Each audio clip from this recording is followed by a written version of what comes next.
Muy buenas tardes y gracias por venir. Iniciamos una nueva edición de los relatos sonoros de Imagine, hoy con un invitado muy especial, como todos los que traemos, pero él es particularmente especial y también por una circunstancia que ya por última vez la vamos a tener que explicar, y es que inicialmente nosotros queríamos hablar con Francisco Contreras Molina, alias Niño de Elche, pues en primavera, pero no pudimos hacerlo por las circunstancias que ya todos conocéis, y después de pelearlo mucho y después de intentar encontrar fechas y después de luchar contra todas las restricciones, toques de queda, etcétera, al final lo hemos conseguido, y aparte hemos conseguido también tener público. Nos encanta ver Imagine lleno, así que muchísimas gracias por venir y muchísimas gracias a Paco, Niño de Elche, por venir. ¿Qué tal estás?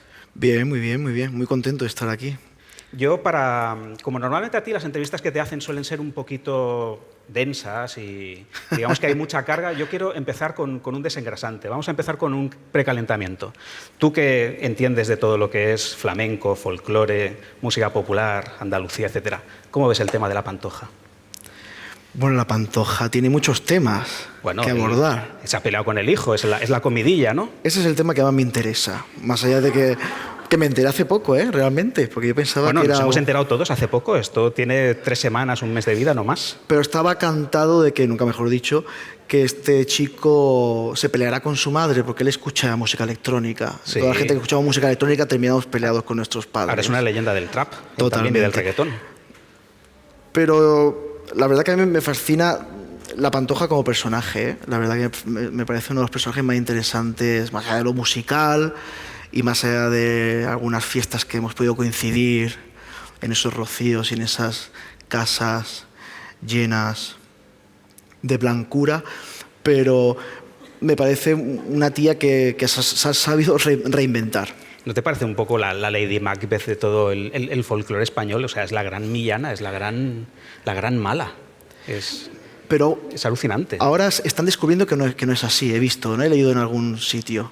Porque yo escucho el programa de Jiménez Los Santos, que ahora me han criticado mucho porque es el segundo programa que más escucho en Spotify. El primero es el de Alsina.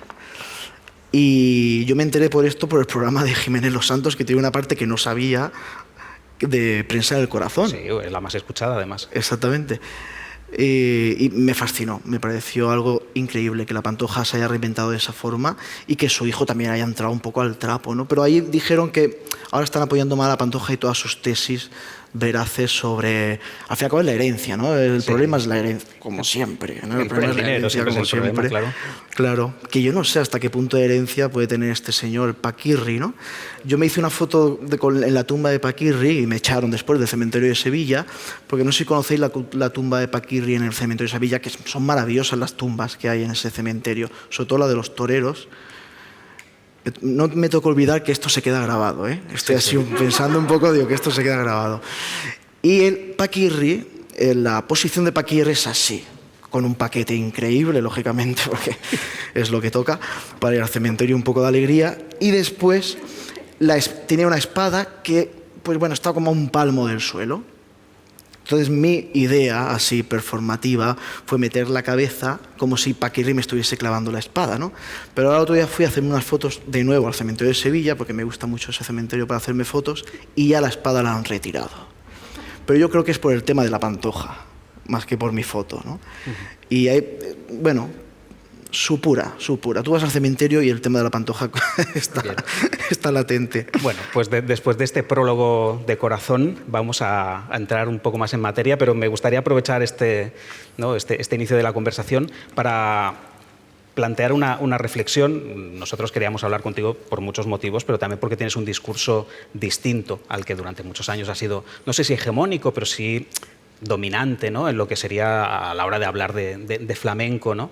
Y tu discurso en los últimos años ha venido a remover mucho esas aguas, a plantear nuevos puntos de vista con los cuales te has ganado, pues, desde muchos fans y seguidores y admiradores, pero también muchos enemigos, ¿no? El caso es que muchas cosas que tú has estado diciendo sobre la ortodoxia en el flamenco y sobre lo conservador que es ese mundo, muchas veces esa reflexión lleva a pensar que en gran medida tienes razón y que tus diagnósticos son adecuados. Y sobre todo, te lo quería llevar a este punto, ¿no? Porque llega un momento que parece como que todo lo que es la cultura popular más folclórica y luego la parte flamenca, que traeremos a debatirlo y veremos que es una cosa completamente distinta, ha perdido también mucha parte de la relevancia y de la importancia que había tenido en otra época. Ahora solamente se habla o aparecen muchos personajes importantes del folclore o del flamenco en programas de entretenimiento, ¿no? Lo decíamos antes, ¿no? Es decir, José Mercé ya no aparece porque tiene un nuevo disco, va a pasapalabra. O de La Pantoja se habla no porque tenga un nuevo disco o una nueva gira, sino por todos sus escándalos, ¿no? ¿Qué crees que nos explica esto sobre el estado actual de la cultura popular relacionada con la copla, el flamenco y todo lo que es cercano? La copla siempre ha estado relacionada con los escándalos y con los escándalos así amorosos y la cosa del entretenimiento, la prensa rosa, ¿no? Rocío Jurado, su hija, La Pantoja. Pero después, si revisamos el programa de Lauren Postigo, ¿no? ¿Cómo era? Cantares. Cantares. Pues Lauren Postigo, que después también fue un personaje, ¿no? de entretenimiento y de prensa rosa. Después también todas las preguntas que le hacía a todas estas personas, a todas estas mujeres y algunos hombres, eran preguntas, al fin y al cabo, que no tenían nada que ver con el mundo artístico, ¿no? Hablaba de sus peleas, ¿no? Las peleas entre ellas, ¿no? Y claro, en esa época no había un caldo de cultivo televisivo tan fuerte como el de hoy en día, pero pertenecían también al espacio público del entretenimiento, ¿no? Sus espectáculos, ya no hablemos de los espectáculos de variedades, pero también sus espectáculos en sí también tenían muchísimo, diríamos, muchísimos ingredientes para ser catalogados como, en cierta forma, entretenimiento. No eran tanto las cantantes, las grandes cantantes de la época, eran mucho más que eso, ¿no? Y así terminaron todas, ¿no? Pues pasando por Tómbola, ¿no? Y al fin y al cabo, pues eso tampoco se diferencia tanto al fin y al cabo de estos programas de entretenimiento, ¿no? Al fin y al cabo, Canal Sur ha hecho un programa de copla, ¿no? Es más entretenimiento que ese. Cuando Canal Sur hace un programa de algo, ya sabemos que ese algo es el entretenimiento absolutamente. Antes decíamos que originalmente esta entrevista la teníamos planteada para mayo y al final algo bueno que podemos encontrar, ¿no?, de este aplazamiento es que en aquel momento hubiéramos hablado de proyectos que estabas desarrollando y que serían futuros, pero que ahora son plenas realidades, ¿no? Es decir, acabas de publicar un libro del que vamos a hablar ahora, tienes una exposición activa en el Museo Reina Sofía de Madrid. Entonces, el libro es este que tengo aquí en la mano, a ver si lo puede recoger la cámara, Niño de Elche, In Memoriam, Posesiones de un ex flamenco, publicado por la editorial barcelonesa Hurtado y Ortega, que son tus memorias de infancia y juventud, ¿no? Y de tu experiencia y tu entrada en el mundo del flamenco. Un libro que se lee con agilidad, pero también necesita una atención, porque tu prosa es delicada, es una prosa bellísima. Y gracias. Aquí a mí lo que me llama la atención es el subtítulo, ¿no? Posesiones de un ex flamenco, tanto por el concepto de la posesión como por el concepto del ex flamenco. Vamos a empezar por lo segundo. Tú vienes definiéndote como ex flamenco ya desde hace algunos años, 2 o 3 por lo menos, quizá más. Y yo la primera vez que tuve conciencia de que te presentabas así, recuerdo que lo que decías era que te presentabas como ex flamenco porque no querías saber más de la sociología y del mundo del flamenco que tú habías conocido y que en cierto modo también te estaba atacando. Entonces yo en ese momento lo entendí como: quiero que me dejéis en paz con el flamenco. Y sin embargo, seguimos llamándote, seguimos preguntándote y encima escribes un libro hablando de todo ello. O sea que aquí la pregunta es: ¿se puede llegar a ser ex flamenco o cuando se ha sido flamenco es un fantasma que te persigue eternamente? Ser ex flamenco no es ser antiflamenco. Esto es una cosa que siempre se malentiende. Ser ex flamenco es como ser ex fontanero, ¿no? Tú, en ti residen diferentes conocimientos, aunque no ejerzas ya la fontanería como labor, ¿no? Pues eso es, en mí ejercen una serie de lógicas, de mecanismos, herramientas, ¿no? Formas de hacer y de estar, lógicamente aprendidas de ese paso por el mundo sociológicamente hablando del flamenco, ¿no? Pero ya no ejerzo ahí, ya mi posición no es esa, simplemente eso es lo que trata de decir este término de ex flamenco. Y luego está el concepto de las posesiones, que se puede entender de dos maneras, ¿no? La posesión demoníaca, con lo cual igual este libro podría ser un exorcismo, pero también está la posesión divina, en un sentido místico, ¿no? Con lo cual estás, digamos, eres el canal, ¿no? A través del cual penetra un arte, ¿no? Ahí, si me prestas el libro, el que mejor lo explica, que es de donde me viene la idea, es de Marc Augé, un antropólogo francés queridísimo por mí, que murió hace poco. Y Marc Augé, en su libro Las formas del olvido, pues dice, lo leo y así pues entendemos por qué digo esto de las posesiones. Es la posesión es la institución emblemática del retorno. En África, como en América, quien ha sido poseído, siguiendo diversas fórmulas rituales por un espíritu, un ancestro o un dios, debe olvidar ese episodio en cuanto ha finalizado. La presencia de otro en él o de otro él mismo se borra entonces de su conciencia, pero los demás, quienes le rodean, han sido testimonios de esta posesión y a veces destinatarios del mensaje que la fuerza poseedora entregaba por boca de su poseído, ¿no? Por eso era importante plasmarlo en un libro, para que también el entorno, ¿no?, se quede con el mensaje. Son posesiones que te llegan, los recuerdos muchas veces son eso, ¿no? No sabes por qué te han llegado a tu mente, a tu cuerpo, pero sabes que han llegado, los estás rememorando con sus traducciones de memoria, de recuerdo, ¿no?, de su traducción, su tradición, y a partir de ahí comienza un nuevo viaje, ¿no? Eso consiste en la posesión. Muchas veces el poseído no sabe realmente qué ha pasado y es la comunidad quien le recuerda lo que ha pasado y en qué contexto ha pasado, ¿no? Un poco va por ahí, eso. También es un poco lo que está pasando aquí, ¿no? Te estamos recordando lo que fuiste, tu historia. Todo mentira, claro. Todo mentira. Es un libro de ficción, entonces. Como todo, al final. Explicas un montón de cosas interesantes. A mí lo que más me gusta es, aparte de la parte personal, es decir, cómo explicas cómo te acercaste al flamenco, cómo lo descubriste en el seno familiar. El libro empieza con una anécdota muy bonita, ¿no?, en el que dices que me recuerda un poco a ritos, ¿no?, ancestrales como el de la circuncisión, por ejemplo, que, a ver, no quiero equivocarme, ¿no?, pero explicas que tu padre te cortó las uñas detrás de una puerta porque es una especie de rito supersticioso en el mundo del flamenco que al niño que tú aspiras que en el futuro sea un buen cantaor, hay que cortarle las uñas antes, ¿no? Sí, en el flamenco está esa, existe. Nunca había oído hablar yo de existe también en otras culturas, por lo que digo ahí en el texto, pero es verdad que en el flamenco se sigue ejercitando, diríamos. Detrás de una puerta tiene que ser, además. Sí, detrás de una puerta. Bueno, hay otras historias, ¿no?, que cuentan otras formas de hacer, pero sí, por otras experiencias de otros compañeros que yo conozco, sí, detrás de la puerta y cantando, eso es importante. Sí. Y a partir de aquí pues vas desarrollando tu historia personal, más una serie de impresiones, pues cómo es el ambiente de los concursos flamencos, cómo es el ambiente de las peñas, etc. Este libro tendrá alguna continuación, imagino, ¿no?, porque lo has dejado un poco en el aire, ¿no? Aquí hay una segunda parte de la historia. Bueno, hay muchas partes. Claro, es que hablar de in memoriam también es diríamos, homenajear en cierta forma a alguien muerto, ¿no? En memoria de, significa, ¿no? Yo cuando hablaba de mi vida de cantaor, hablaba de mi otra vida, por eso me viene la idea de in memoriam. También Ramón Andrés dice que todo lo escrito está escrito in memoriam, ¿no? Al fin y al cabo estamos escribiendo constantemente, ¿no?, sobre la memoria de algo o de alguien. Todo eso se juntaba en esta idea. Claro, son ejercicios de posesión, los cuales tienes que estar un poco dejado de la mano de que te llegue esa posesión. Yo recuerdo con Edu, ¿no?, los culpables, ¿no?, Hurtado y Ediciones, los culpables, Hurtado y Ortega Ediciones, los culpables de que esto esté aquí encima de la mesa, de que, claro, había veces que no me llegaba ningún recuerdo, entonces no podía escribir. Entonces teníamos una fecha de entrega, pero es que no me llega ningún recuerdo, lo siento, no puedo escribir. ¿Y qué hacía? Pues me tuve que escuchar todos los discos de flamenco que yo escuchaba de niño para intentar ver si me llegaba una posesión ahí pues, entre lo demoníaco y lo no demoníaco, ¿no?, para ver si me llegaba pues algún recuerdo, y alguno llegaba, lógicamente, ¿no? Y me imagino que irán llegando.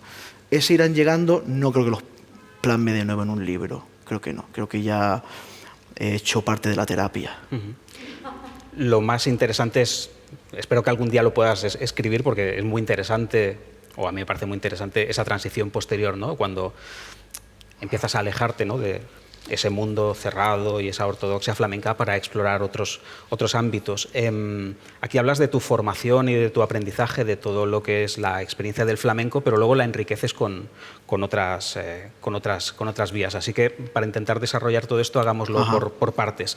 A mí me gustaría preguntarte, sobre todo a partir del año 2015, cuando publicas Voces del Extremo, que es cuando tu nombre empieza a difundirse en un sector mucho más amplio y sobre todo un sector fuera del flamenco, y donde haces aquella mezcla, ¿no?, entre palos y inflexiones vocales del flamenco, ritmos de krautrock, electrónica, etcétera, que es una mezcla muy audaz. En ese momento se queda claro que tú tienes un bagaje flamenco, pero vas más allá. ¿En qué momento empieza tu otra vida, tu otra experiencia en contacto con músicas de vanguardia, arte performático, arte conceptual, artes plásticas, etcétera? ¿En qué momento empiezas a enriquecerte? Claro, no hay un momento en concreto.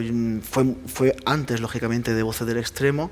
Yo siempre he estado vinculado a gente del teatro, de la performance, de la poesía, sobre todo poesía experimental, poesía de la conciencia crítica.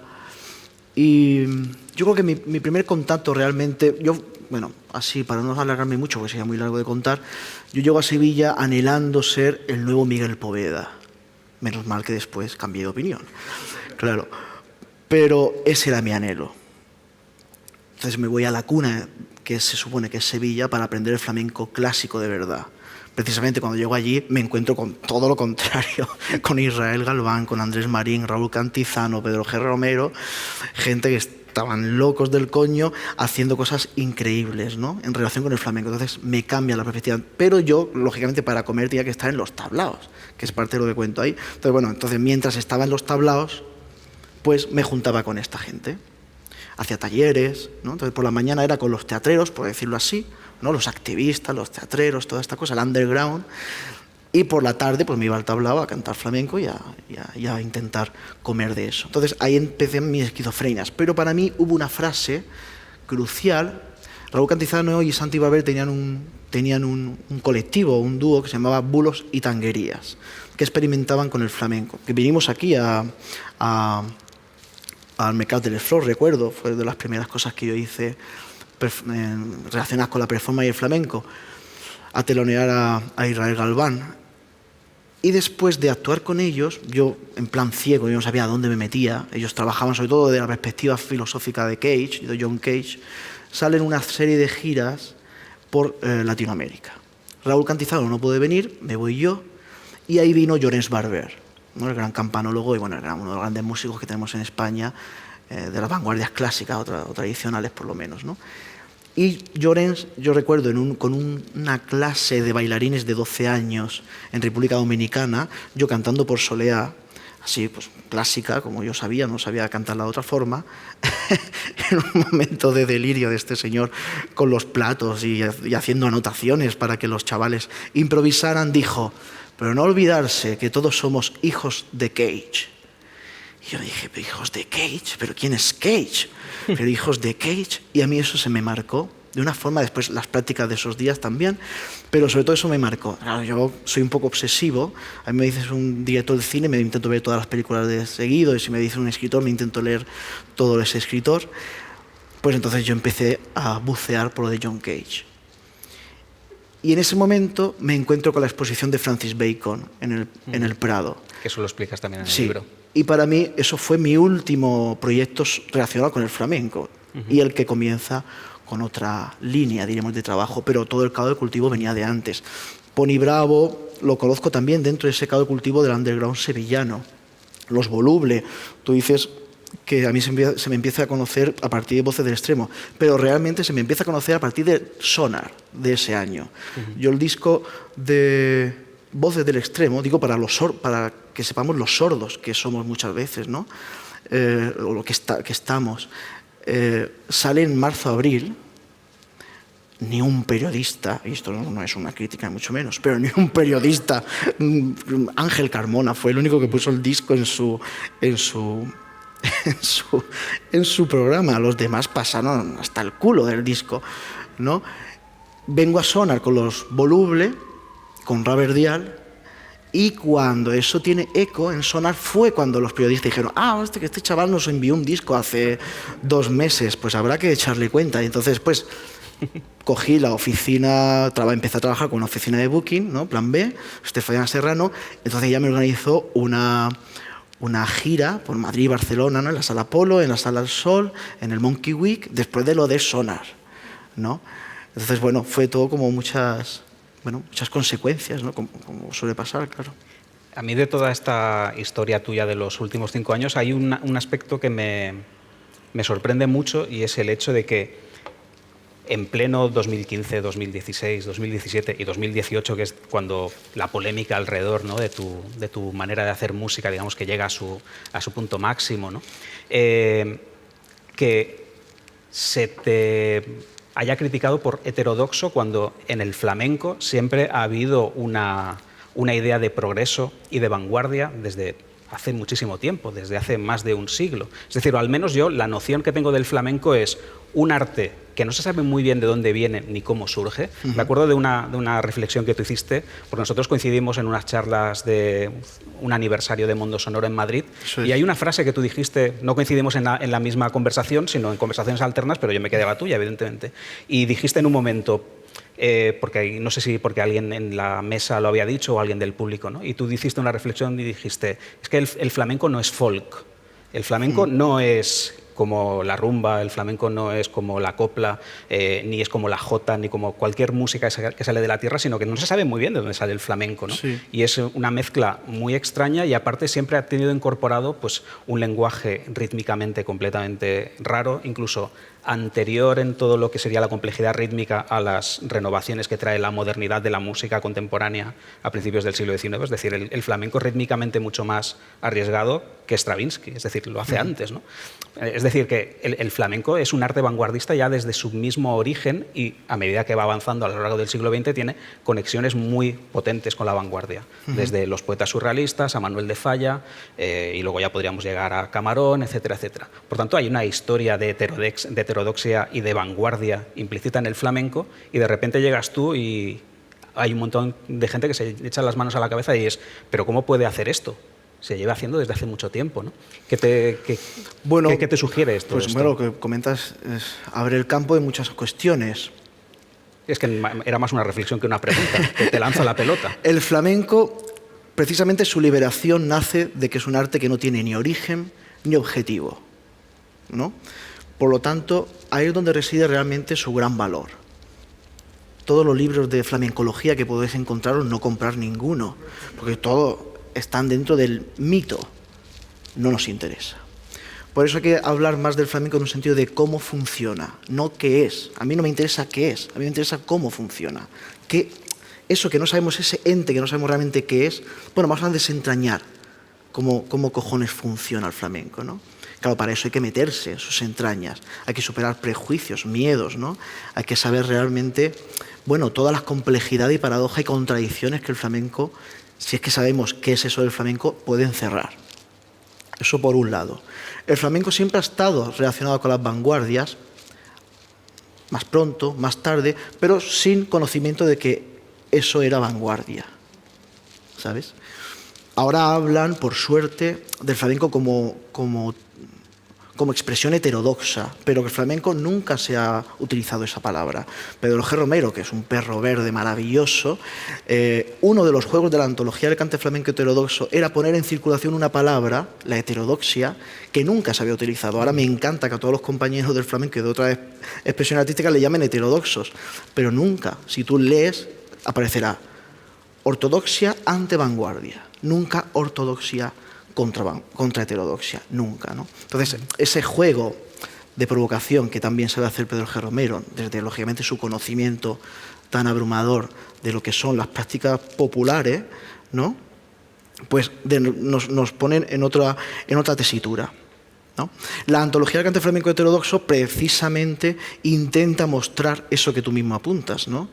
Que el flamenco es un arte popular moderno, ¿no? Que siempre ha estado en relación en cierta forma con unas prácticas experimentales, o sea, heterodoxas, difícil de definir. Este discurso que hacen los progres o los mal llamados progres del flamenco, de que el flamenco empieza a abrirse al año 70, es un delirio. Eso es una gran tontería, pero siguen repitiéndolo. El flamenco se abre a partir de los 70 por Paco de Lucía, Morente y Camarón.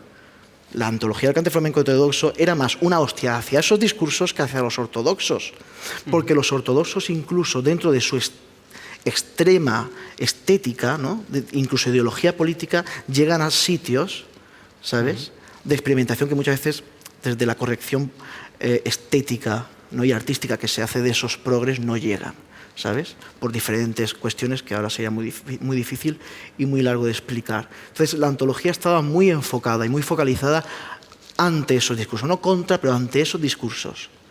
Pues aún no se han enterado, Javier. Aún continúan con los mismos discursos, como si eso no hubiese pasado, ¿sabes?, como si aquí nadie os ha dicho nada, ¿no? Lo toman como la provocación de aquel, ¿no?, porque es lo que hace, ¿no? Porque no hay autocrítica, tienen un montón de miedo. Precisamente estos discursos lo que hacen es abrir las posibilidades, ¿no? Pero no están dispuestos a abrir, porque para abrir hay que escuchar.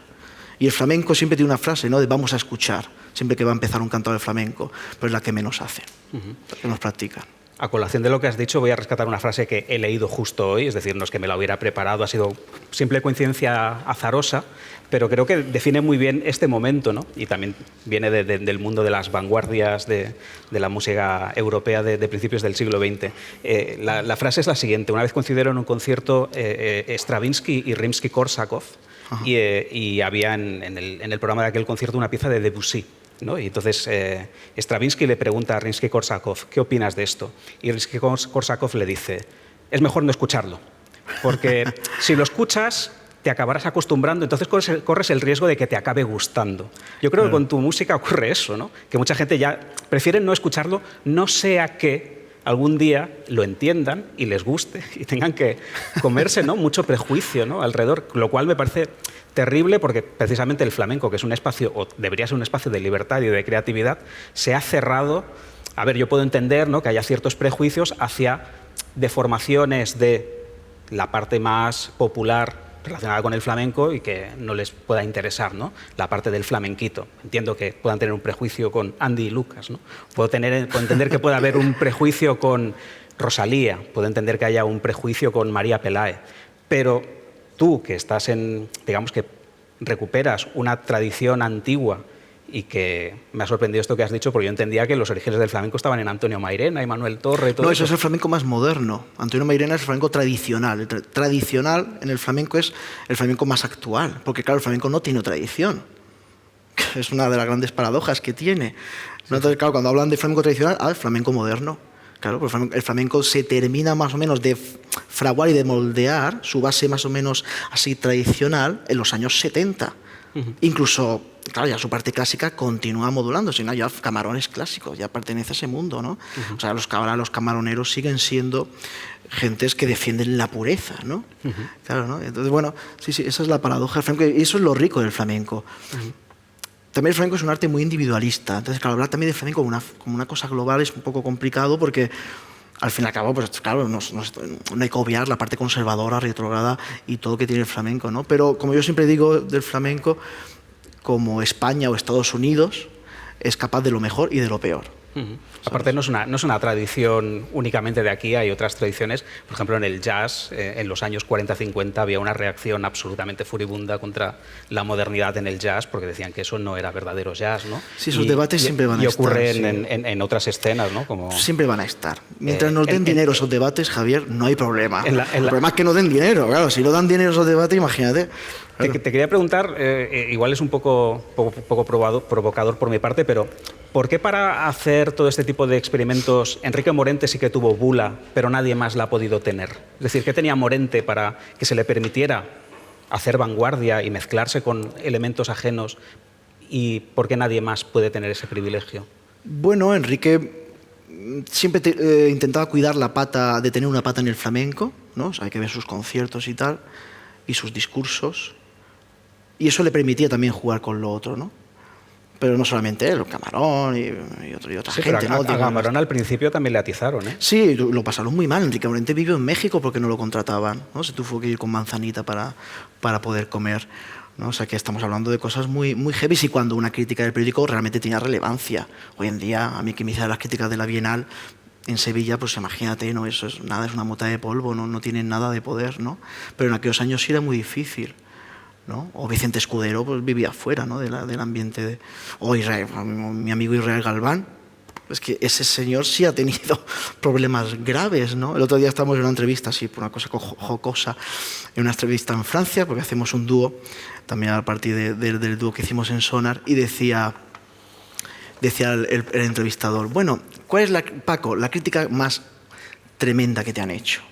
Digo, bueno, la crítica más tremenda que me han hecho es que ojalá entre un tractor por el escenario y se lo lleve por delante. Eso el ABC de Sevilla. Una crítica así, moderada.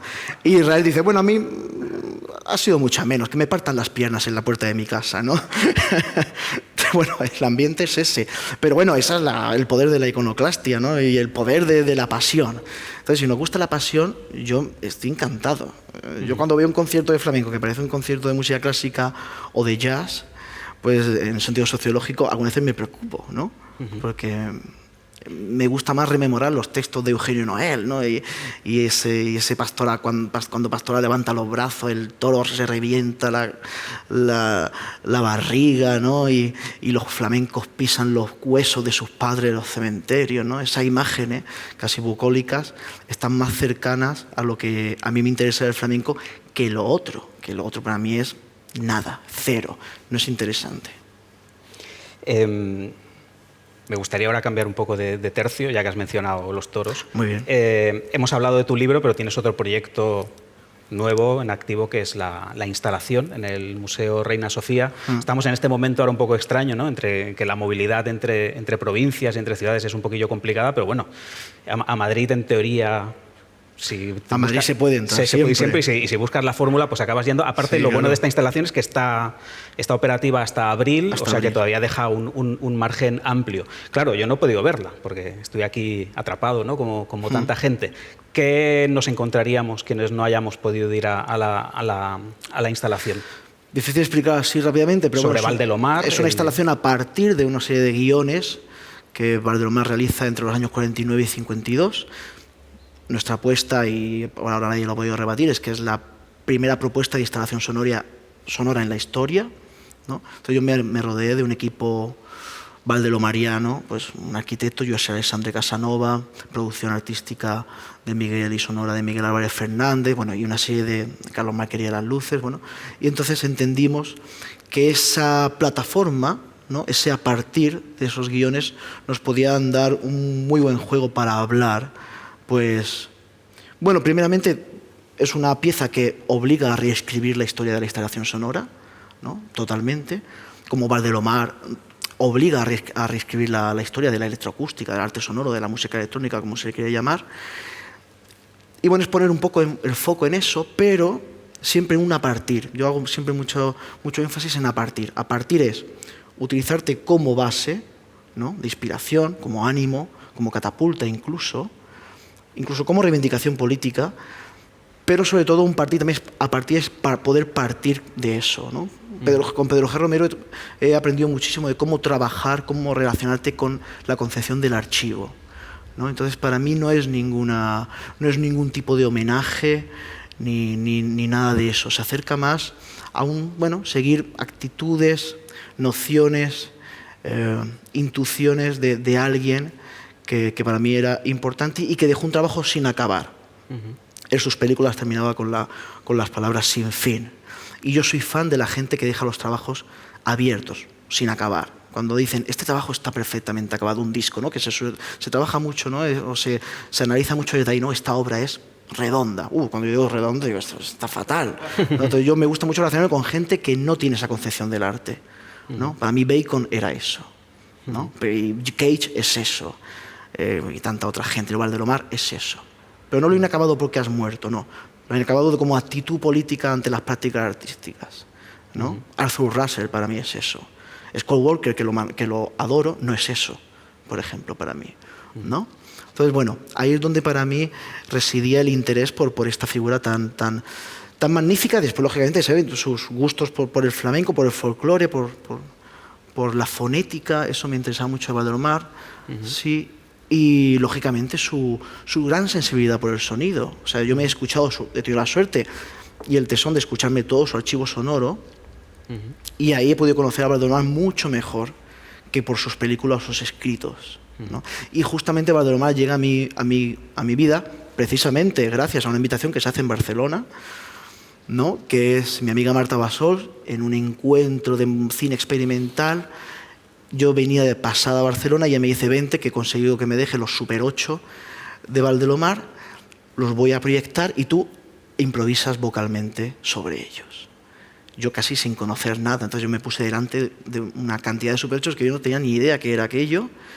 Solamente conocía a Valdelomar por su película Fuego en Castilla, y comencé a improvisar vocalmente y entendí que allí había algo. Y a partir de ahí el CCCB me invita a su festival Excentric, mi querida Gloria, y después de ahí conozco a Los Herederos esa noche y ellos entienden que, bueno, que el espíritu valdelomariano pues tiene que ver con lo que yo hago.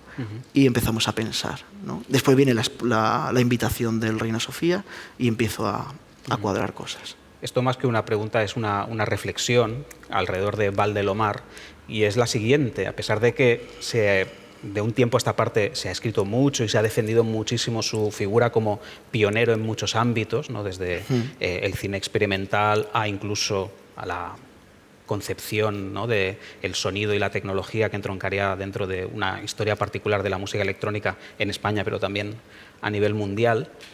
Y a pesar de los esfuerzos por intentar transmitir la idea de que tenemos en nuestra historia un pionero de una importancia y sobre todo de una capacidad visionaria prácticamente sin parangones en muchas otras culturas o en muchos otros países de Occidente, no termina de reivindicarse, o mejor dicho, no termina de aceptarse y reconocerse de una manera extendida su figura, ¿no? Entonces, por eso considero interesante esta instalación y por eso quiero verla, ¿no? Porque es otro intento más de decir, ¿no? Llamar la atención, decir: hola, Valdelomar es alguien importante, y mucha gente se lo está perdiendo porque o no presta atención o porque no se le comunica con el suficiente ahínco.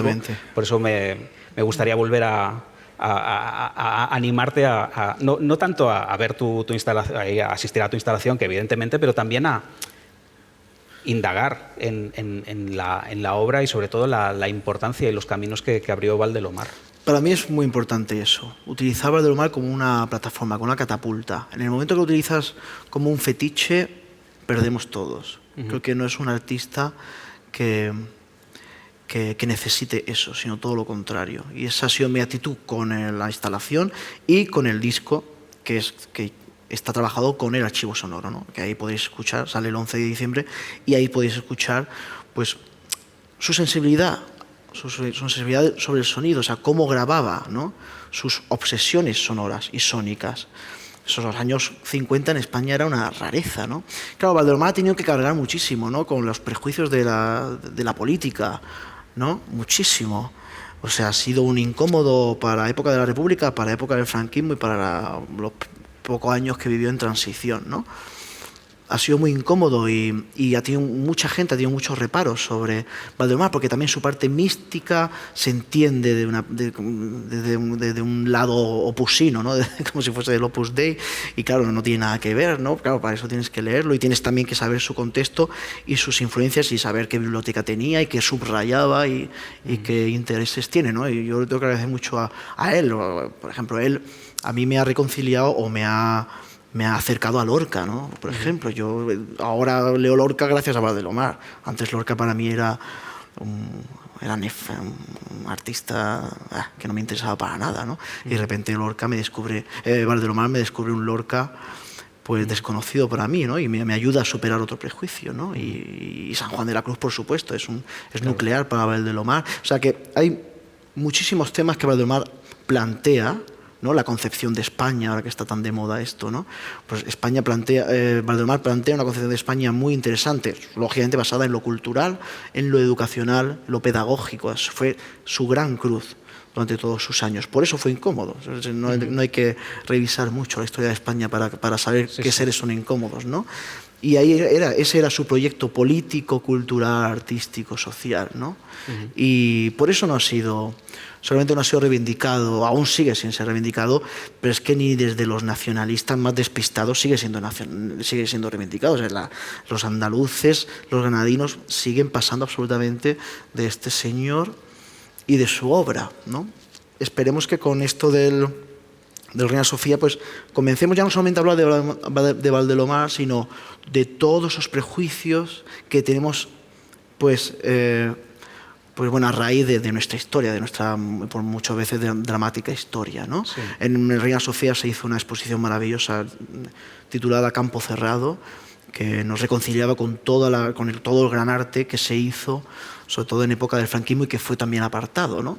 Pero no por gente que fuese comunista, sino gente relacionada, pues, con las concepciones de Falange, otras concepciones políticas, para mí, en cierta forma, respetables. Por lo tanto, aún tenemos que hacer muchísimo ejercicio de autocrítica, de reflexión y seguir escuchando nuestra historia, que hay cosas maravillosas. Y Valdelomar se perdió en ese mar, por desgracia.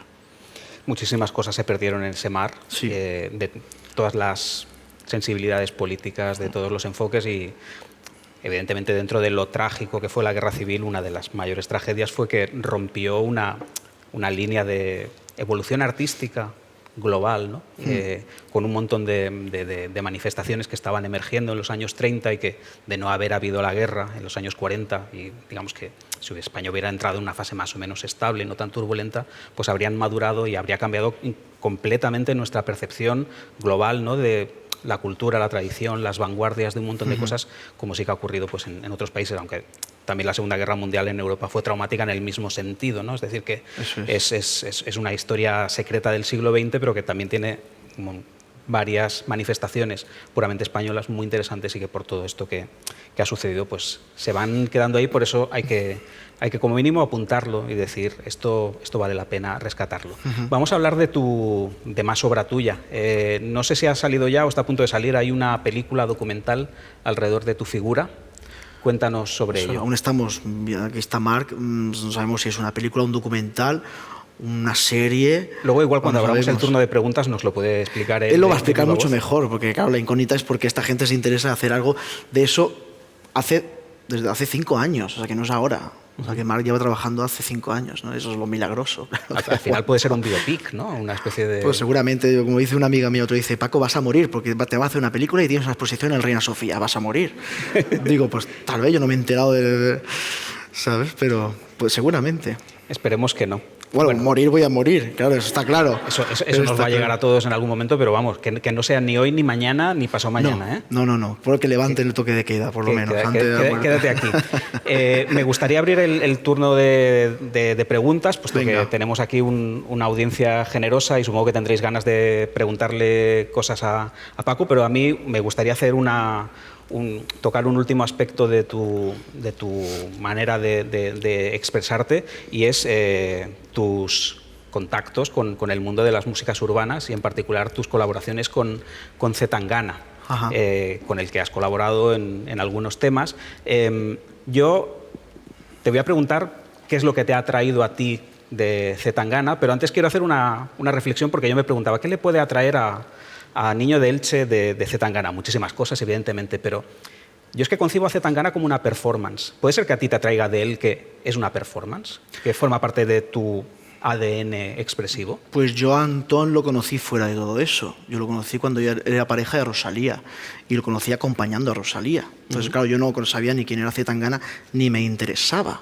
Además, lo conocí, creo que lo he contado en las redes, ¿no? Bajo el Guernica. ¿No? O sea, no lo conocí ni en una fiesta ni nada, bajo el Guernica. Luego estuvimos grabando de Radio Televisión Española, y ahí nos caímos muy bien, no sé. Le interesaba lo que yo podía hacer y yo conocía muy poco de su trabajo. Después coincidimos en un festival y en el camerino, pues sí, estuvimos tomando ahí algo, y bueno, pues empezamos. Yo estaba con el disco Colombiana, ¿no? Así un poco. Y entonces Antón siempre está poniendo música Es la persona más pesada poniendo música cuando estás con él. Todo el rato poniendo música. Es increíble. Como Sergio Ramos en el vestuario del Madrid, ¿no? Que es el que pone siempre Sí, la pero música. seguramente Mejor, Tangana ¿no? ponga mejor música que Sergio Ramos. No lo sé, ¿eh? Pero aunque Sergio Ramos le gusta el flamenco, ¿eh? Sí, sí. Tiene muy buen gusto en el flamenco.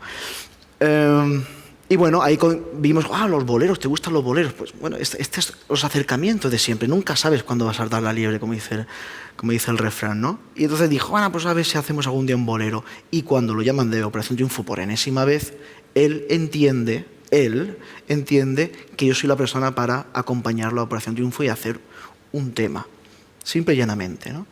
¿Por qué yo le digo que sí? Primero porque tenía ese caldo de cultivo, o sea, este tío me puso músicas muy interesantes que yo no conocía y que no eran nada estratosféricas, ¿no? Que sabía muy bien lo que ponía, por qué lo ponía y cómo me hablaba de ello, ¿no? Y bueno, pues mi confianza estaba puesta en todo eso. Y lógicamente cuando después estuvimos trabajando pues, a un ritmo express para presentar el tema en Operación Triunfo, el de Un Veneno, pues corroboró perfectamente mi intuición de que era un tipo que conocía perfectamente por dónde se movía. No, la parte performativa la conocí precisamente en Operación Triunfo, cuando me vi allí. Pero claro, eso también tiene muchísimo atractivo, ¿no? Para mí, yo que me considero artista, pues claro, es de valorar una persona que sigue dándole vueltas a la cosa, ¿no? Sigue repensando y repensándose, ¿no? Para mí es muy emocionante como cuando fuimos a Operación Triunfo él tenía una reticencia de cantar en directo, ¿no? Y ahora es algo que lo hace con gusto, por ejemplo, ¿no? Y después a su último disco, cuando salga, pues va a ser una revolución en un sector musical de público que para mí es muy necesario. O sea, Tangana tiene para mí el gran valor, aparte de la amistad que me une a él, es que es un artista necesario, de su tiempo, o sea, contemporáneo en el sentido radical del término. Eso casi nadie lo puede decir hoy en día, ¿sabes? Todos estamos, muchísima gente está colocada en anhelos, ¿sabes? Que se esfuman muy rápidamente. Él se preocupa de que eso tenga un cierto cimiento, ¿no? Aunque después se pueda leer como se pueda leer, ¿no? Pero esa preocupación, y yo que te la digo, conozco muchos artistas, me muevo con muchos artistas, en él está. Esa preocupación y sobre todo esa ocupación. Es un tipo que trabaja muchísimo y que trabaja muy bien, ¿no? Y que más allá de los éxitos, ¿no? Que son palabras al fin y al cabo que van y vienen, ¿no? Es un trabajo hecho con una conciencia crítica, con una conciencia del contexto, una conciencia artística que, por supuesto, su generación ni la huele, ni lo huele. Pero es que la mía creo que tampoco, ¿sabes? Sí, sí, la verdad es que crea un conflicto generacional bastante interesante, ¿no? Porque entrar en su discurso no es nada fácil. Ya que se ha hablado de la actuación en Operación Triunfo, ya para acabar la parte en la que yo pregunto, ya os cedo a vosotros la posibilidad de preguntarle lo que queráis. Aquello yo lo vi casi como un acto situacionista, ¿no? Es decir, fue algo muy punk y nada, y supongo que mucha gente se quedó con la descortesía, ¿no? De no despedirse de Roberto Leal, pero yo me quedé con el hecho de cómo aprovechar un escenario importantísimo para lanzar un mensaje completamente subversivo y completamente dirigido a dañar precisamente, ¿no? la parte negativa de ese mundo que a ti no te interesa tanto. ¿Tú te habrías despedido de Roberto Leal o suscribes el despedirse y el hasta luego, Mari Carmen? Que estaba por contrato no despedirse. Eso ya lo ha contado Antón. O sea, nosotros fuimos a Operación Triunfo, eso ya lo ha contado Antón, por eso lo cuento yo, con las únicas premisas de que no nos cruzábamos con nadie, esto lo pidió Antón, que no nos cruzábamos con nadie del equipo, de los concursantes, y no actuamos porque decía Antón, joder, voy vestido aquí de lo que sea, ahora me voy a poner a hablar ahora como que no ha pasado nada, ¿no? Es como si yo termino una performance en el museo, ¿no? En mi mundo, y ahora me pongo a hablar con la directora del museo de qué bueno está el café. Pues no son estados de conciencia muy diferentes, ¿no? Eso cualquiera que haya trabajado desde qué supone el acto, el rito del arte, sabe perfectamente de lo que estoy hablando. Entonces, claro, era como, me voy a poner yo ahora, termino de actuar con toda mi performance, ¿no? Con toda mi actuación. Y ahora me pongo aquí a comentar el fútbol, que es lo que hace Roberto Leal, como todo ese programa va de eso. Pues dijo Antonio, mejor pero no por una subversión. Mejor, mira, no hablamos, terminamos, entonces cuando terminamos nos fuimos. Que se lo dijeran al presentador o no, ni idea. Que quisieron hacer ellos la bola para esta cuestión así telenovelera, pues seguramente. Pero claro, nosotros nos enteramos a las 5 de la mañana, que estábamos tomando un whisky, y decían, nosotros pusimos una foto en redes riéndonos y después pusieron, mira, se están riendo de Roberto Leal. No, que no teníamos ni idea de que Roberto Leal había dicho lo de Mari Carmen, nosotros estábamos yendo pues, del escenario al camerino, ¿no? Entonces, pero de todas formas yo no hubiese saludado a Roberto Leal, lógicamente iba a saludar a Roberto Leal. ¿No? Porque en esa época seguro que ya el COVID él lo llevaría. Sí, sí. O sea que te descartas para ir a pasapalabra de invitado, ¿no? No puedo hablar de ello porque tal vez vaya algún día. Claro, porque he dicho tantas veces, no voy a los sitios, sigue terminando yendo y sobre todo si pagan bien. Claro. Bueno, supongo que pagarán bien, más de un bocadillo te darán, pero entiendo que si al final acabas yendo ahí sí que tendrás que saludarlo. O sea que vamos a dejarlo abierto a ver si ocurre, porque si ocurre habrá que verlo, puede ser interesante. Es que ¿no? si pasapalabra puede ser muy, muy, muy terrible para mí porque hay gente que piensa que yo tengo estudios, ¿no? Entonces allí se va a descubrir que no tengo ni zorra idea, que esto de escribir un libro es puro fetiche de gente loca como Edu, pero no tiene ningún sentido. No, yo no voy a vender, no, sería terrible para mi carrera, ¿no? También me han invitado a ¿cómo es el otro? Que también es que hay que estar muy puesto, es mucho más de otro nivel intelectual, Ilustres Ignorantes. Ah, sí. Y también he dicho que no, que estoy acojonado, digo, yo paso, esto me da una tunda. No. Bueno, mientras te lo piensas, me gustaría animaros a que ya que tenemos aquí a Niño de Elche, pues si queréis preguntarle algo que se haya quedado fuera de la conversación, evidentemente muchos temas, o algo que queráis que él lo refuerce, pues tenéis vía libre para preguntarle lo que queráis. No me dejéis o no nos dejéis ahora mal y por favor preguntad. La primera pregunta siempre cuesta mucho. La primera pregunta cuesta mucho. ¿Quién se anima? Si no, le daremos paso a tu realizador y que nos explique el ¿A Marc? Sí. Pues me dice Marc si quiere, si no quiere. Marc hay que explicarnos tal toque de queda, porque 5 años, imagínate, ¿no? Trabajando.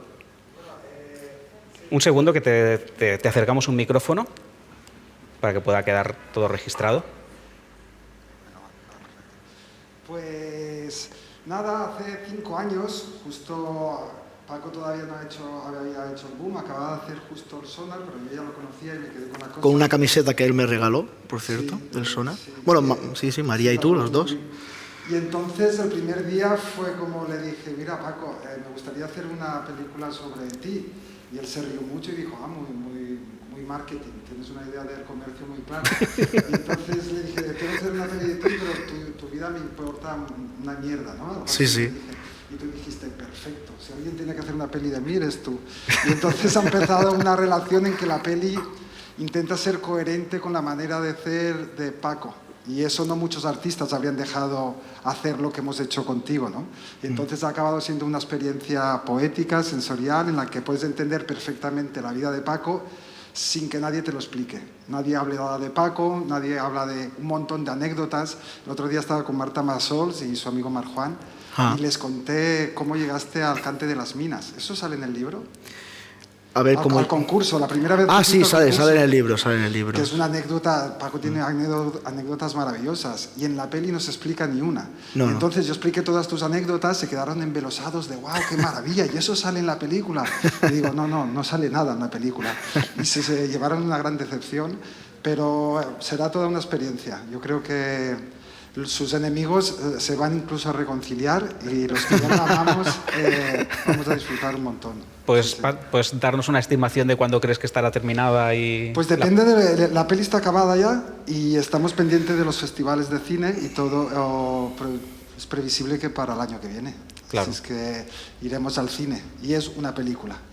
Sí, no es documental, es una película. Muy bien. Yo estoy muy contento de que no estén hablando ahí sobre mí, porque yo prácticamente soy un traidor, ¿no? O sea, yo saco un disco y los que han comprado el disco anterior no les gusta nada el que he sacado nuevo, ¿no? O el espectáculo que hago ahora pues no le gusta a los de anteriormente, o la colaboración que he hecho con esto, pero ¿por qué haces con este y con este no? Pues que, bueno, siempre estoy así, ¿no? Y eso lo noto en las audiencias del streaming y del teatro, ¿no? Viene mucha gente de repente o viene muy poca gente. Es claro, pero entonces soy un traidor, absolutamente. Soy un traidor porque tengo pocos productores que apuesten por mí. Entonces no tengo que dar cuentas, ¿sabes? Muchas cuentas a nadie que pague por mí. Pues una cosa que vamos a tener que hacer es invitarte más adelante para que a la gente a la que le ha gustado esta conversación les deje de gustar o no le guste la siguiente, ¿no? Es decir, tendríamos que también también tendríamos que cambiar un poco el guión, hablar de cosas completamente fuera de lo que la gente espera. Dispuesto a ello. ¿Quién más quiere preguntar? ¿Alguien se anima? No nos dejéis mal. No nos dejéis mal. ¿Por qué habéis venido aquí? Eso, ¿por qué habéis venido? Claro, hoy que es jueves. Hoy es jueves, sí. Un jueves por la tarde, que os van a encerrar ya mismo en vuestras casas y estáis aquí perdiendo el tiempo y encima no hacéis preguntas. Entonces, claro, ¿por qué habéis venido? ¿Estáis intimidados por él? No, hombre. ¿Os da miedo? No, faltaría más. Bien, por fin tenemos un valiente. Sí, quería saber cómo se conocieron con Eblis Álvarez. Sí. Y si es algo que van a seguir haciendo, colaborando, o fue solamente para Colombiana. A Eblis, estoy haciendo memoria, Meridian Brothers, no sé qué amigo me los enseña, la verdad. Sí, joder, pues también estoy hablando mucho de Barcelona hoy, pero es que me han pasado muchas cosas en Barcelona y muy fructíferas. Víctor, un amigo de aquí que está relacionado con un sello así muy independiente y tal, un día en su coche, él vive en Mataró, es Mataró, Martorell, no sé, Mataró creo, y me puso Los Pirañas y Meridian Brothers. Recuerdo que me gustaba más la banda de Los Pirañas que Meridian Brothers, ¿no? Pero a partir de ahí empecé a seguirlos. Y yo siempre tenía el anhelo de hacer un disco para abordar este debate de los cantes de ida y vuelta, ¿no? Este mito de los cantes de ida y vuelta, ¿no? Y bueno, eso hacía como 4 o 5 años, pero eso quedó en la recámara, como todas las cosas que he ido contando, ¿no? Que cualquier experiencia queda ahí. Por eso para mí es muy importante seguir mezclándome, porque nunca sabes cuando de repente hay algo que puedes retomarlo y te puede ayudar, ¿no? Y bueno, entendí que Eblis era la persona para abordar esa temática junto a Pedro G. Romero. Y nada, le escribí, le conté un poco así, ¿recuerdas? Bueno, hacía ya tiempo que le había escrito de nuevo. No sé si volveré a colaborar con él. A priori ese tema o ese debate o ese discurso ya lo tengo así cubierto. Pero para mí, claro, estuve un mes con él en su casa en Bogotá y también en casa de un amigo mío, Wilson. Y la verdad fue una experiencia maravillosa. Creo que ha sido de las grabaciones pues más intensas y divertidas que he podido hacer. Y aparte conocer cómo él trabajaba, porque me animé a trabajar con él cuando en una entrevista él vivió, no sé si es Dinamarca, no recuerdo, estudió allí. Y claro, era un tipo que yo escuchaba su música, y veía muchas rarezas rítmicas, muchas disonancias que yo no escuchaba en la música latina más conocida, ¿no? Ahora que está tan de moda lo latino, ¿no? Y esto era otra cosa, ¿no? Y cuando le escucho hablar de Stockhausen o de John Cage o de Neubauten en una entrevista, me quedo fascinado. Digo, hostia, este tío tengo muchas conexiones con él, ¿no? Y entonces me animé a escribirlo a partir de esa entrevista que le escuché hablar de estos personajes. Estos encuentros que marcan tu labor creativa, ¿son todos azarosos o hay alguno que deliberadamente lo busques? Es decir, quiero algo específico. Pues la verdad, bueno, lo de Eblis fue un poco específico, ¿no? Aunque yo los conocía, pero claro, siempre las influencias... Claro, como has dicho que el encuentro también fue un poco casual, es decir, que no era buscado. Bueno, el encuentro fue más por Víctor, que me mostró, y bueno, eso queda en la recámara, y cuando entiendo que tengo que abordar ese tema lo recupero. Pero, por ejemplo, mi colaboración con Tundra de Skirla fue también así. Nos encontramos en un after, Esteban y yo, en el Monkey Week, cuando Voces del Extremo. Y ellos, que son una banda instrumental, de repente Esteban me dice, hombre, tal vez alguna vez con algún cantante, y cuaja la cosa por las fiestas de Mundo Sonoro, con los Dos Planetas igual. Sí, pero no es tanto azaroso, sino es estar constantemente, bueno, mezclándote y eso, y escuchando, ¿qué pasa, no? Entonces yo no tengo ningún reparo de cuando me invitan a conciertos, a encuentros, a talleres, cuando ahora tengo menos tiempo, pero cuando puedo siempre, ¿no? Una presentación de un libro, una película, hay algo que siempre, hay una alerta, una serie de alertas que siempre me acompañan, porque mi experiencia me dice que nunca sabes cuándo realmente se da el hecho de la gracia, diríamos, ¿no? Y ahí es donde para mí eso supone escuchar, ¿sabes? Para mí supone escuchar. Entonces, siempre que me rodeo de gente digo, bueno, cuando voy a un festival intento también estar atento, ¿no? Atento a todo. Y cuando alguien me está hablando intento estar atento a lo que me está diciendo y por qué, ¿no? Y cuando me recomiendan un libro, y eso, aunque sea algo como muy banal al principio, ¿no? Muy superfluo, pero siempre puede resonar en un momento dado, ¿no? Cualquier cosa de la que te hayan contado o cualquier cosa que hayas vivido, ¿no? Para mí es muy importante eso. En mi práctica artística es que no se puede entender sin eso, ¿eh? Para mí es un atrevimiento, ¿no? Porque estar en constante contacto con mucha fuerza, ¿no? Y el hecho de que John Cage se haya convertido en una influencia o en un referente, ¿hace que también en tu música, en tu propia creación, juegue el azar un papel importante? ¿O no, o no es lo que más te interesa de Cage? Sí, por ejemplo, ahora el disco de Valdelomar, que es un disco que hemos trabajado mucho con el archivo sonoro, pues claro, son grabaciones de 10 minutos, 15 minutos. Entonces muchas veces en el estudio es échalo ahí, ¿sabes? Superpone estos. Bueno, la electrónica funciona mucho así, o sea que tampoco no estoy descubriendo nada nuevo, ¿no? Entonces, en esa, lógicamente hay una intuición, hay unas formas más o menos de focalizar eso. Pero sí, pero esa actitud, ¿no? Porque al fin y al cabo es como cuando hablamos de la improvisación. La improvisación no es una estética, la improvisación es una actitud, ¿no? Pues esto es igual. La cosa de la aleatoriedad también es parte de una actitud. Tú como artista, de dónde te colocas, cómo actúas, ¿no? Y por eso John Cage, a mí John Cage ha sido muy crucial, no tanto su filosofía de la aleatoriedad, que también, sino, claro, la cosa del tiempo, ¿no? A mí el tiempo en los últimos años, con mis trabajos más relacionados con la música contemporánea o la música experimentales, pues claro, esta cosa del tempo, el tiempo del sonido cada vez es una cosa que me obsesiona más, ¿no? Por eso me interesa mucho Cage, por eso me interesa mucho Marchetti, por eso me interesa mucho Feldman y Chelsea y tantos otros músicos que creo que han sabido entender, ¿no? El movimiento en esta realidad. ¿Ves por lo que te decía que teníamos que empezar con la Pantoja? Porque ya nos hemos empezado a meter aquí en terrenos pero bueno, muy densos. Cage es denso porque la peña piensa que es denso, pero el otro día lo hablábamos. Un gran especialista en setas, además, ¿eh? Setas alucinógenas. Sí. No, el tío era micólogo. Recogía setas en el bosque y las distinguía varias... sabía distinguir las venenosas de las comestibles. Tiene un libro sobre setas y todo. Ah, qué guay. Pues no lo he leído. Pues tampoco es no lo ha leído mucha gente porque es un libro raro. De hecho, bueno, de todo de Cage no creo que haya un libro raro, pero es por ejemplo cuando dicen de Cage, ¿no? El otro día decía la persona, claro, a mí es que la música experimental se me hace bola. No la entiendo, ¿no? Esta cosa, no la entiendo. Es que no la entiendo. En cambio, la novena de Beethoven sí la entiendes. O sea, que es una cosa súper compleja, 50 tíos tocando cada uno una cosa, ¿no? O Bach, ¿no? O ya ni que decir Ligeti, ¿no? Y en cambio, Cage se pone así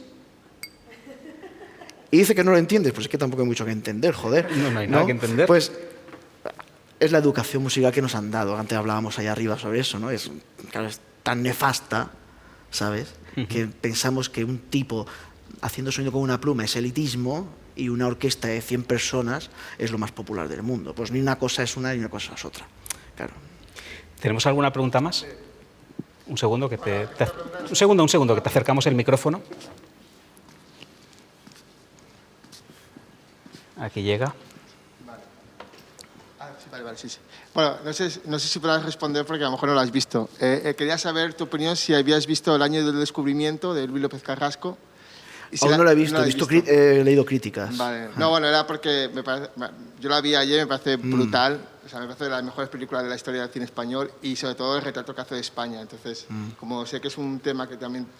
Sí, ya bueno, Luis, lo conozco, sí. Y entonces era un poco saber si la habías visto, pues que te vaya... A Marta Bassols la conocí después de un concierto en Barcelona, en una sala que ya no recuerdo, una sala de estas imposibles, porque yo no daba conciertos, hace 6 años nadie me llamaba para hacer conciertos, solamente trabajaba con los tablaos o gente con danza contemporánea o la gente del performance, ¿no? los loquitos del performance. Entonces metían un cantador por allí, un gordito que se cansaba mucho y parecía que hacía música experimental, pero estaba cansado realmente. Y di un concierto con Cantizano y ahí hicimos un acercamiento a lo que fue después Raverdial, un pequeño acercamiento, y recuerdo que al día siguiente Marta, en otro garito, y también imposible, como siempre, proyectaba Futuro. Y cuando llegué allí, Marta estuvo en el concierto y al día siguiente me invitó ella y llegué a ver Futuro, donde ella sale también, ¿no?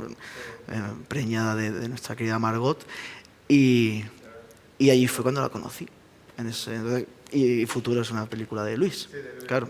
Entonces, bueno, todo se une, todo liga. Sí, sí.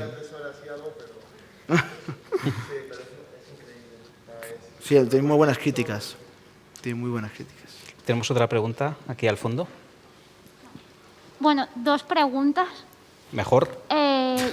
Yo provengo del mundo de la danza, Ajá. entonces me gustaría saber un poco, bueno, antes has comentado cuando llegaste a Sevilla sobre Andrés Marín, Israel y tal, ¿qué es lo que realmente en tu música, qué elementos o qué es lo que te ha podido inspirar más con la conexión con la danza? Bueno, mi forma de moverme está influenciada por todos los trabajos que he podido realizar con gente de la danza. Y después yo, cuando hice el espectáculo, la performance sobre Francis Bacon, trabajaba mucho desde la concepción vocal experimental, ¿no? Y entonces cuando empecé a trabajar con Juan Carlos Lérida, Guillermo Baker, María Muñoz de Malpelo, ¿no? Entendí que todas esas herramientas y todas estas cuestiones que había aprendido tenían un porqué dentro de la fisicidad de un cantante, ¿no? Entonces, a partir de ahí fui encontrando otros puntos, diríamos, de apoyo corporales, físicos, que me ayudaron a entender también el estar en un escenario y a entender las fórmulas también de movimiento en relación con la voz, ¿no? Después, todo eso se desplazó y todos mis trabajos en relación con la electroacústica pues me enseñan que la voz no solamente es cuerpo, sino también es espacio, ¿no? Y ahí, de nuevo, comienzo a trabajar, pues, y tengo la suerte de trabajar con Galván, lógicamente, o tengo la suerte de trabajar con Angélica Lidl, ¿no? En el teatro, o lo que sea lo que pues no sé lo que hace realmente Angélica, pero bueno, ¿no? Esas joyas que hace Angélica, ¿no? De repente, y ahí también tengo todo ese bagaje que hago de la danza, con Angélica también lo canalizo hacia otro sitio, ¿no? Y bueno, por eso los conciertos, todo esto entre comillas que doy, muchas veces se les llaman performances musicales, algunos críticos, ¿no? Porque dicen que no es un concierto, porque me muevo, porque no sé qué, porque llevo una vestimenta, porque... Claro, yo es que ya las líneas, yo no sé dónde termina una cosa y empieza otra, ¿no? Y sobre todo porque he tenido mucha suerte de trabajar con gente del mundo de la arte escénica, que es que han sabido difuminar muy bien todas estas disciplinas. Entonces, de repente, con Malpelo trabajamos la poesía fonética o una improvisación de guitarra y María bailando, o con Matthijs Keizar trabajábamos la concepción de la rave, ¿no? Después de haber hecho Raverdial, o con Galván trabajo lo maquínico dentro del flamenco, o con Lérida trabajo pues, es escuchar el cuerpo, igual que Guillermo Baker, o con Angélica trabajo pues diríamos, lo sublime de lo sagrado, por ejemplo, ¿no? Dentro de las prácticas, ¿no? Sí. La otra pregunta es, ¿cómo ves, bueno, si ves en un futuro los tablaos con una performance? ¿O van a seguir, tú crees que van a seguir la misma línea? Porque si todo evoluciona... Los tablaos en sí son una performance, porque es algo anacrónico, es algo que está fuera del tiempo. Pertenecen a una idea romántica, toda idea romántica realmente parten de lo teatral, la performance, eso ya es lo que hablamos antes, ¿no? Israel Galván y yo pudimos violentar, como dirían las risitas, un tablao en Japón, ¿no? Hace unos meses, estuvimos 3 semanas actuando todos los días en un tablao. Y en España no nos han dejado ninguno. Lo intentamos hacer para la Bienal, lo intentamos hacer en Madrid.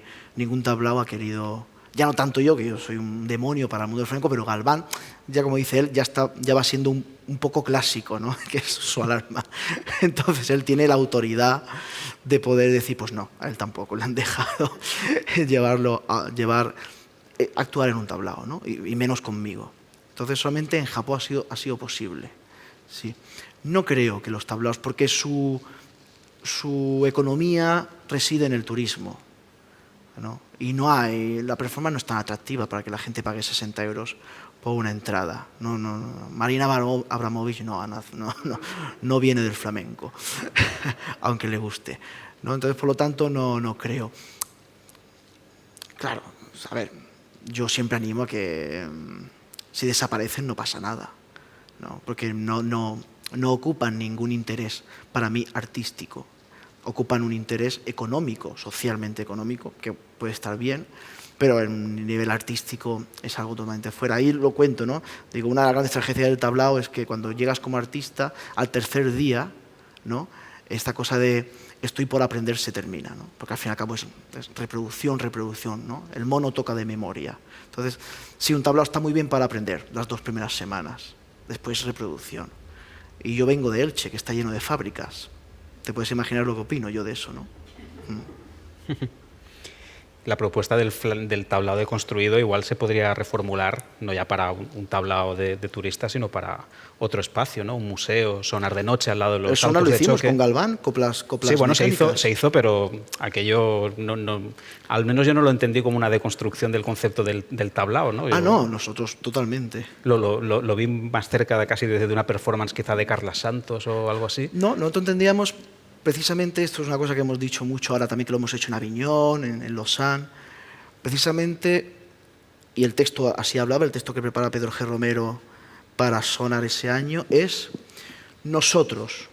Cuando yo llamé a Galván para que él viniera a Sonar, es porque Galván utilizaba herramientas de los bailadores de los años 30, 40 o 50 sin destruirlas, o sea, no es desconstruido realmente, o sea, es el paso de Pastor a Imperio, puesto ahí, ¿sabes? Y puesto en el contexto de Sonar, y sabiendo cómo ponerlo, conociendo el paso y conociendo el contexto, eso toma diferentes significados. Claro, la pieza en sí no tiene un significado solo, tiene mucho, dependiendo del contexto. Eso en el arte contemporáneo lo hemos conocido, ¿no? Lo maquínico en Sonar no estaba en los cacharros, estaba en nosotros. Pedro G. hablaba de la experiencia cyborg, ¿no? Eso es lo que a nosotros nos interesa. El flamenco como experiencia cyborg, lo matemático, lo maquínico, ¿no? Hay que ver cómo ensaya un flamenco clásico hoy en día, ¿no? Galván viene de los tablaos, yo vengo de los tablaos, sabíamos perfectamente qué supone eso. Por eso no fue difícil trasladar lo de Sonar al tablao de Japón, que fue lo que hicimos. Con menos cacharros, lógicamente por la producción y el espacio, pero fue eso, ¿no? Y Galván lo entendió perfectamente. Cuando yo le decía, es que cuando tú haces el mantra, Irra, tú no sabes cuántos miles de personas van a entender ese mantra. ¿Sabes? Yo lo hacía para ensayar. O tú cuando repites un paso mucho, Irra, tú no sabes el paso de Vicente Escudero de la seguiría clásica, tú no sabes eso cómo puede conectar. Entonces cuando le puse, no sé qué música Autecre le puse, recuerdo, para convencerlo.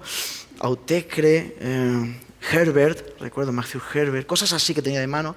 Claro, y él dijo, pues eso es lo que hago yo. Digo, claro, tío. Y cuando vino, él entró en shock. Pero nuestro pensamiento, cuando vio aquella reacción en Sonar, cuando vio Sonar en general, pero nuestra concepción era un tablao, coplas mecánicas. El título viene de un texto de Antonio Machado, que es cómo construir una máquina popular para crear un fandango, ¿no? Que eso sería un poco lo que hizo Rosalía, ¿no? Cómo construir una máquina popular para hacer música popular, música pop, ¿no? Un fandango se puede convertir en música pop, ¿no? Machado ya lo decía en un texto así muy influenciado por los futuristas o la vanguardia clásica de su época, y Israel y yo lo ponemos con elementos súper tradicionales. Ahí está el vídeo y se puede ver. Y por eso ahora tenemos muy buenas giras con ese espectáculo y la gente lo entiende perfectamente. Saben saben perfectamente que los cyborgs también cagan y mean, y que saben y que la máquina va más allá de un pedal o de un ordenador. Ya estamos hablando de lógicas, ¿no? El logic, ¿no? Y ahí es donde creo que esa propuesta tiene importancia. Sí. Y el tablao es eso. El tablao es repetición, máquina. Sí, sí, fordismo absoluto. Tendríamos quizá tiempo para una pregunta más, porque, pues, ¿cuántas manos ha habido? Tenemos una mano levantada, ¿había alguna más ahí? ¿Una o dos preguntas más? De momento, ¿hacemos esta? Sí. Sí, quería preguntarte, supongo que mucha gente habrá llegado a ti a través de Tangana, como también habrá gente que ha llegado a ti, y me incluyo en el caso de tu colaboración con Montefusco. Ajá. En el año 2018, que justo coincide más o menos con la de Tangana. Yo llegué a ti en el 2018. Quería preguntarte si tú has notado esto en el directo y si de alguna forma te llena a ti como artista romper un poco quizás la brecha generacional, relacionándolo con lo que decía Javier, de llegar a este público quizás que ha nacido un poquito antes del 2000, que escucha a Tangana, y si te llena de alguna forma diferente llegarle al público que escucha a Montefusco. Yo escucho a los dos, llegué a ti por Montefusco, pero no sé si en el directo tú lo has notado y si como artista te llena. En el directo lo he notado, pero para mí acuño unas palabras de Antonio Orihuela, un poeta amigo, que la generación no depende de edades, depende de actitudes. Y eso, el arte tiene mecanismos para eso. Lo que pasa es que nos gusta encasillar constantemente. Me gusta empaquetar constantemente. Y mi posición política siempre ha sido que eso no es una realidad, es una imposición. Por eso mi propuesta no es que intente romper, sino es que intenta no conformarse con eso. Es que para mí está roto. Eso es que el punto de partida es roto. No es una cosa que existe porque es así. No. Aparte, soy una persona que nunca se ha movido esta cosa de la generacional. Me he movido siempre con gente de diferentes edades y tendencias. Nunca he entendido eso, ¿no? Es verdad que en el público sí, cada vez lo he ido notando más. Cada vez que me conocen más, lo voy notando más. Pero donde más lo he notado, o lo estoy notando por lo que me llega, es en la exposición del Reina Sofía. Como hay colas de gente de 30 años o 25 años esperando porque me han escuchado de Tangana, después llegan allí y a saber lo que piensan, ¿no? Los pobres o las pobres, pero pagan su entrada, entran, esperan una cola, hay una sala de contextualización que habla de muchísimas cuestiones y entran allí. Y allí en esa sala pues pueden escuchar desde un My Way a mi forma, o temas influenciados por Gainsbourg, hasta música concreta o influencias de Brian Eno, ¿no? Bueno, todo suma, sí. Pero no creo que yo eso soy un poco persistente en que la idea de generación yo creo que no funciona, es una imposición. Y cuando pones en circulación propuestas artísticas, ¿no?, que ya van condimentadas de esas actitudes políticas, pues así lo demuestran. Muchísimas gracias por venir a estos relatos sonoros con Niño de Elche y sobre todo gracias a Niño de Elche por tus palabras, por el tiempo maravilloso que nos has hecho pasar, por tu manera de expresarte y por el diálogo que has tenido con la gente. Un fuerte aplauso. Un placer. Gracias. Y esta es tu casa para cuando quieras. Gracias.